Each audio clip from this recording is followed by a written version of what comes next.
Now, Democratic Congresswoman Alexandria Ocasio-Cortez of New York. Congresswoman, welcome back to Meet the Press. Look, before I get to my first question, I want to get your reaction to the governor of Arkansas. Oh, damn. He cut the barcode bangs off, dude. What the fuck, Cuck Todd? Cuck Todd, new and improved, boys. You see that? My man said no more barcode bangs. This is a new year, new me. Especially specifically to this issue of that he is comfortable with the government essentially forcing a woman to carry out a pregnancy. Well, you know, I think naturally I couldn't disagree more with Governor Hutchinson, but I think what's really important is honing in on this idea that the governor and the Republican Party and, frankly, the Republican legislature in Arkansas cares about the life of a woman and the life of a mother. The state of Arkansas and Governor Hutchinson governs over a state that has the third highest maternal mortality in the United States. 71% of the women who die are Black women as well. This is a state that has this is like, you can't really see the barcode bangs, but this was what he looked like before. 26% child poverty, where 1 in 4 children are living in extreme are. Only note I have on the AOC take so far is that she's pronouncing Arkansas wrong, and I don't like that. But other than that, pretty good speech. Living in poverty in the state of Arkansas and forcing women to carry pregnancies against their will kill them. It will kill them, especially in the state of Arkansas, where there is very little to no support for life after birth in terms of health care, in terms of child care, and in terms of combating poverty. This decision and this policy will kill people, no matter what their spin and what their talking points are. And that's what the data shows, and that's what the statistics show. Congresswoman, I know most of what may change things is going to have to be done at a ballot box. But what would you like to see the Biden administration do between now and November? I think what we need to do is show the American people that when they give the Democratic Party power and when they actually do vote for us, that we will be using and we are willing to use the power that they do give us in order to merit increased expansions in our majority. So in terms of what I think the president's administration should be able to do, we have many ideas. We have some ideas coming from Senator Warren, signed a letter along with 25 other Democratic senators asking President Biden to explore opening healthcare clinics on federal lands in red states in order to help people access the health care and abortion services that they need. We also must, and President Biden did indicate that he was going to start looking into expanding abortion access via the pill, as well as educational efforts henceforth. But also what I believe that the president and the Democratic Party needs to come to terms with is that this is not just a crisis of Roe. This is a crisis of our democracy. The Supreme Court has dramatically overreached its authority. We had 2 conservative senators in the United States Senate, Senator Manchin and Senator Collins, come out with a very explosive allegation that several Supreme Court justices misled them during their. I love that she snuck that in. 2 conservative senators. Like, she didn't say Republican, obviously, because like Manchin is not a Republican. But she just hit him with the conservative senators, Manchin and Collins. Confirmation hearings and in the lead up to their confirmation. This is a crisis of legitimacy. We have a Supreme Court justice whose wife participated in January 6th and who used his seat to vote against providing documents that potentially led to evidence of such to investigators in Congress. This is a crisis of legitimacy, and President Biden must address that. It's interesting you say that. I want to put up the Joe Manchin quote in particular on his reaction, because he used the word, he said, they testified under oath. He made sure that was in his release. It sounds like you believe, okay, that he might as well be saying they lied to him, that he feels like they lied to him and they lied under oath. I love that this is like this is like straight up one of the funniest things you can do is just like talk about how absolutely devastatingly owned you are. It's just like, dude, I was so incredibly owned by these fucking old ass idiots who just told me, who just like came into my room and straight up lied to me. Oh man, that's great, dude. Yeah, no shit. It's almost like you're a fucking idiot.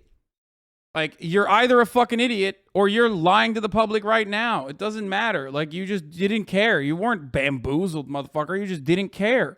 Oath. You think the House Judiciary Committee should begin the process of an investigation there? I think the Chapo boys said it best before. Like, in the Democratic Party, they don't want winners. They want graceful losers, okay? They don't want winners. As long as you lose, and you lose gracefully, like you lose by the book, right? That's perfect. That's the perfect Democrat. That's what they want. You know, oh man, I just got fucking owned. Like, I got owned. Progressives lose more. Omega law.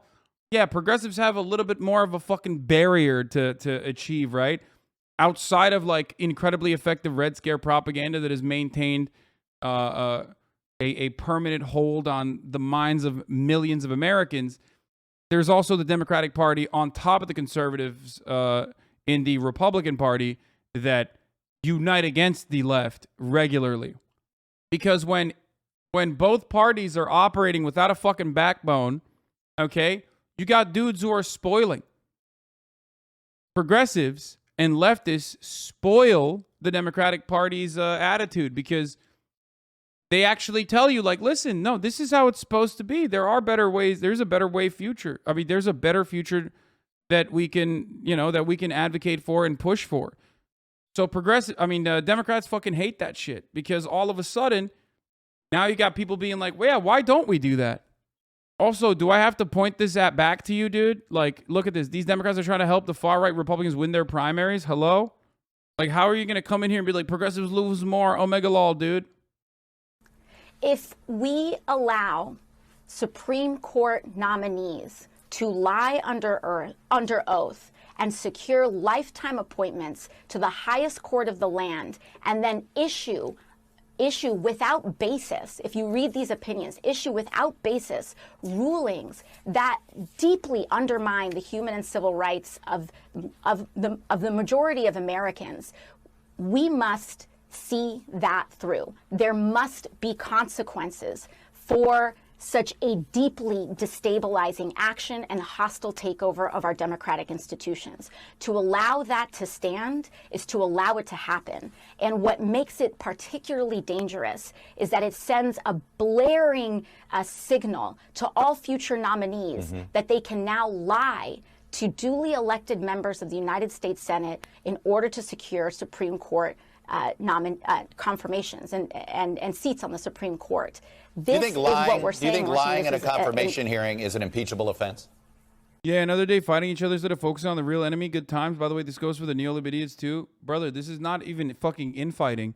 Bullying the Democratic Party to do the right thing is absolutely what must be done. If the Democratic Party's exclusive fucking goal in this circumstance, thank you, Blamo69 for the 5 get the subs. If the Democratic Party is currently just fundraising off of this and telling people to just vote and not even telling people how to vote and where to vote effectively, okay, and what needs to be done, then the Democratic Party is not doing anything. So you have to fucking bully them. That's not infighting, dude. That is literally fucking doing what the Republicans do to their own party. And it needs to be done. We got to whip the Democratic Party so the Democratic Party can whip their own fucking caucus into action. Okay? You're crazy if you don't recognize that. I believe so. Okay. I believe so. I believe lying under oath is an impeachable offense.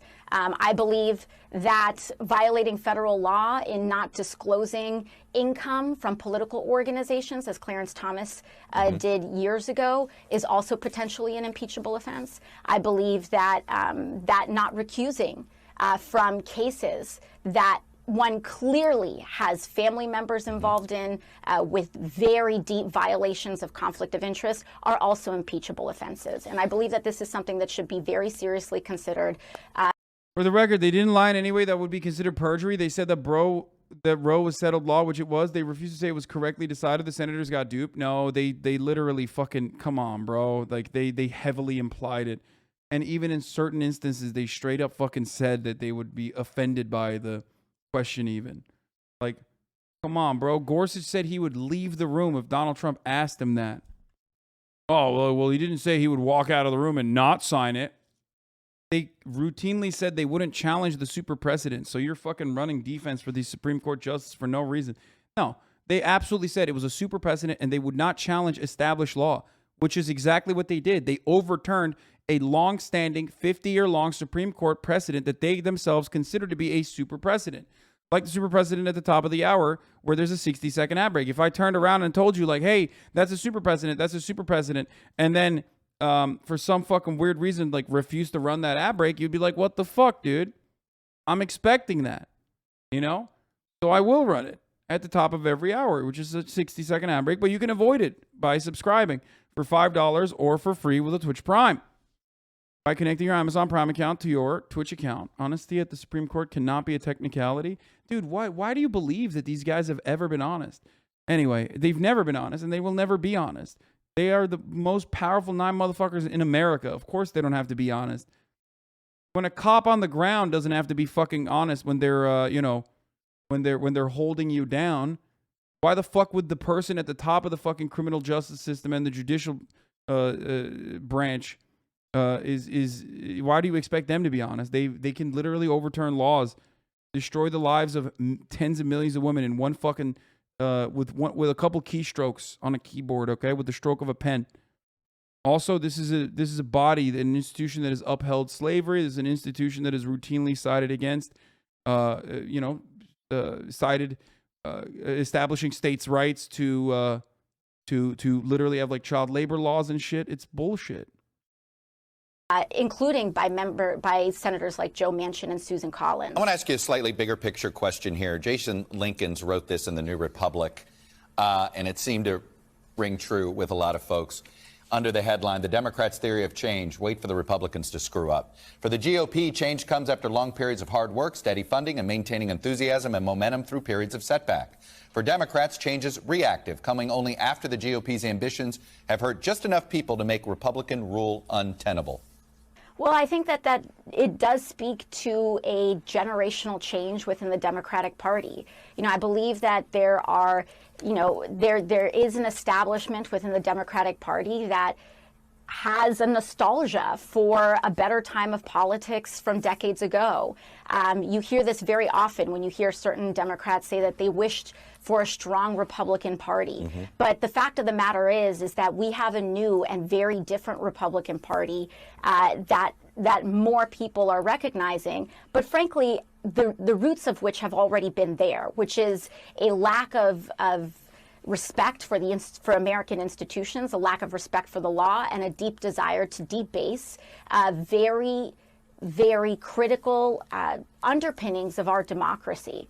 And so I do believe that there has been a weak Democratic strategy in the past, and we cannot continue to use those same playbooks. Right now, as I say, is that this is overtime for our democracy, and we must be aggressive. Congresswoman Alexandria Ocasio-Cortez, Democrat from New York, appreciate you coming on and sharing your perspective with us. Thank you.